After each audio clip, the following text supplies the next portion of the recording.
বিসমিল্লাহির রহমানির রহিম। প্রিয় ভিউয়ার্স, আসসালামু আলাইকুম। নমরুদ ইব্রাহিম আলাইহিস সালামের সময়ে পৃথিবীর বাদশা ছিল। সে ছিল পৃথিবীর 4জন বড় বড় শাসকের অন্যতম। নমরুদ প্রায় 4000 বছর রাজত্ব করেছিল। পবিত্র কোরআনে তার সম্পর্কে বর্ণনাও রয়েছে। পৃথিবীতে সেই সর্বপ্রথম রাজমুকুট পরিধান করেছে এবং নিজেকে খোদা দাবি করেছে।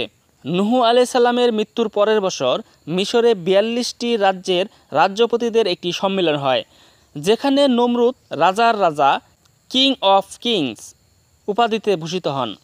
এই খ্যাতি ও সম্মানের শিখরে পৌঁছে তার মানসিকতার পরিবর্তন আসে এবং নিজেকে দেবতা বলে দাবি করে এবং তার প্রার্থনা করার আদেশ দেয়। আর তখন থেকেই প্রজারা তাকে উপাস্য রূপে পূজা করতে শুরু করে। এভাবে দীর্ঘদিন চলার পরে হজরত ইব্রাহিম আলাইহিস সালাম নবুয়াত প্রাপ্তির পর ইব্রাহিম আলাইহিস সালাম যখন আল্লাহর একতাবাদের দিকে আহ্বান করলেন নমরুদকে, তখন বাদশাহ নমরুদ একতাবাদের আহ্বানকারী হজরত ইব্রাহিম আলাইহিস সালামকে চ্যালেঞ্জ দিয়ে জিজ্ঞাসা করলো, সে কেমন প্রভু যার প্রতি তুমি মানুষকে আহ্বান করছো? আমাকে তার কিছু বৈশিষ্ট্য শোনাও। তখন হজরত ইব্রাহিম আলাইহিস সালাম বললেন, জীবন মরণের সব শক্তি তারই হাতে, অর্থাৎ তিনি যাকে ইচ্ছা জীবন দান করতে পারেন এবং যাকে ইচ্ছা মৃত্যু ঘটাতে পারেন।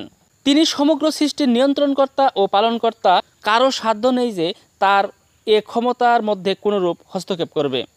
হজরত ইব্রাহিম আলাইহিস সালামের এ উত্তর শুনে নমরুদ মৃত্যুদণ্ডপ্রাপ্ত দুজন কয়েদিকে ডেকে এনে একজনকে ফাঁসি দিল আর একজনকে ক্ষমা করে মুক্তির নির্দেশ দিল, আর বলল, আমিও মানুষকে জীবনদান করি এবং মৃত্যু ঘটাই।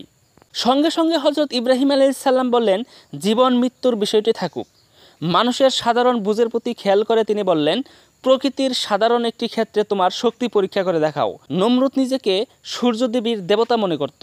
তাই ইব্রাহিম আলাইহিস সালাম বললেন, আমি যার দিকে মানুষকে আহ্বান করি সে আল্লাহ তাআলা পূর্ব দিক থেকে সূর্য উদিত করেন। তুমি যদি সত্যি নিজেকে রব ও সূর্যদেবীর অবতার হিসেবে দাবি করো, তবে একবার হলেও পশ্চিম দিক থেকে সূর্যকে উদিত করে দেখাও। হজরত ইব্রাহিম আলাইহিস সালামের এ দাবির ফলে নমরুদ হতবুদ্ধি হয়ে গেল। তার দাবি পূরণে অপারগ হয়ে গেল। তা করে দেখানো তো দূরের কথা, হজরত ইব্রাহিম আলাইহিস সালামের কথা শুনে নমরুদ নির্বাক ও হতভম্ব হয়ে যায়। বিষয়টি পবিত্র কোরআনে আল্লাহ তাআলা এভাবে বর্ণনা করেন, আপনি কি ওই ব্যক্তিকে দেখেননি যে ইব্রাহিমের সাথে তার রব সম্পর্কে বিতর্কে লিপ্ত হয়েছিল? যেহেতু আল্লাহ তাকে রাজত্ব দিয়েছিল, যখন ইব্রাহিম বললেন, আমার রব তিনি যিনি জীবন দান করেন এবং মৃত্যু ঘটান, সে বলল, আমিও তো জীবন দান করি এবং মৃত্যু ঘটাই। ইব্রাহিম বললেন, নিশ্চয়ই আল্লাহ সূর্যকে পূর্ব দিক থেকে উদয় করান, তুমি সেটাকে পশ্চিম দিক থেকে উদয় করাও তো। তারপর যে কুফরি করেছিল সে হতবুদ্ধি হয়ে গেল, আর আল্লাহ জালিম সম্প্রদায়কে হেদায়েত করেন না। সূরা বাকারা আয়াত 258। নমরুদের উচিত ছিল ইব্রাহিম আলাইহিস সালামের কথায় আল্লাহর একত্ববাদ স্বীকার করে নেওয়া, কিন্তু হজরত ইব্রাহিম আলাইহিস সালামের একত্ববাদের আহ্বানে সাড়া না দিয়ে নমরুদ উল্টো আল্লাহ তাআলার সঙ্গে যুদ্ধ ঘোষণার ধৃষ্টতা দেখিয়ে বাহিনী প্রস্তুত করল। এই ঘোষণার পর সে লক্ষ লক্ষ সৈন্য নিয়ে আকাশের দিকে আল্লাহকে হত্যার উদ্দেশ্যে তীর নিক্ষেপ করল। আল্লাহ রাব্বুল আলামিন জিবরাইল আলাইহিস সালামকে ডেকে বললেন, আমি আমার কোনো বান্দাকে হতাশ করি না, অতএব তুমি এমন ব্যবস্থা করো যাতে সেও হতাশ না হয়। জিবরাইল আলাইহিস সালাম কিছু কিছু ধনুকের মাথায় রক্ত মিশিয়ে দিলেন এবং নমরুদ সেটা সবাইকে দেখিয়ে বলতে লাগলো, এই দেখো, আমি পৃথিবীর রবকে হত্যা করেছি। এই সময় হজরত ইব্রাহিম আলাইহিস সালাম দূরে আকাশের দিকে আঙ্গুল দিয়ে তাদেরকে দেখালেন, দূরে কালো রঙের একটা মেঘ দেখা যাচ্ছিল। যখন সেটা কাছে চলে এলো, লাখ লাখ মশার গুনগুন শব্দে ময়দান মুখরিত হলো। কিন্তু নমরুদ অবজ্ঞার সুরে বলল, এ তো মশা, তুচ্ছ প্রাণী, তাও আবার নিরস্ত। এ সময়ের মধ্যে নমরুদের প্রত্যেক সৈন্যর মাথার উপর মশা অবস্থান নিল।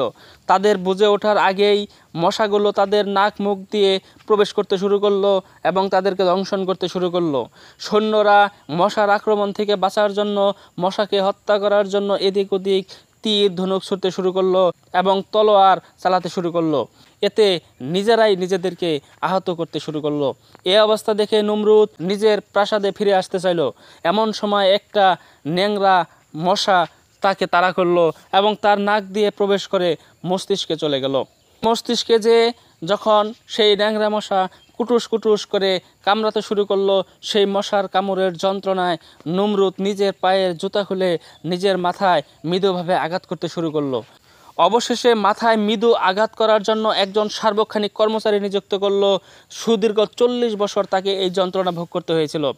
অবশেষে তার মাথার আঘাতের কারণেই মৃত্যু হয়েছিল। আল্লাহ তাআলা ছোট্ট একটি মশা দ্বারা পৃথিবীর শ্রেষ্ঠ ক্ষমতাধর ব্যক্তিকে পরাজিত করেছিলেন। তাই আল্লাহ পারেন না এমন কোনো কাজ নেই, তাই দম্ভ করারও কিছু নেই। আল্লাহ আমাদের এই বিষয়ে বোঝার তৌফিক দান করুক। সবাই বলুন আমিন। দেখা হবে পরের ভিডিওতে নতুন কোনো টপিকস নিয়ে। সে পর্যন্ত সবাই ভালো থাকবেন, সুস্থ থাকবেন। আল্লাহ হাফেজ।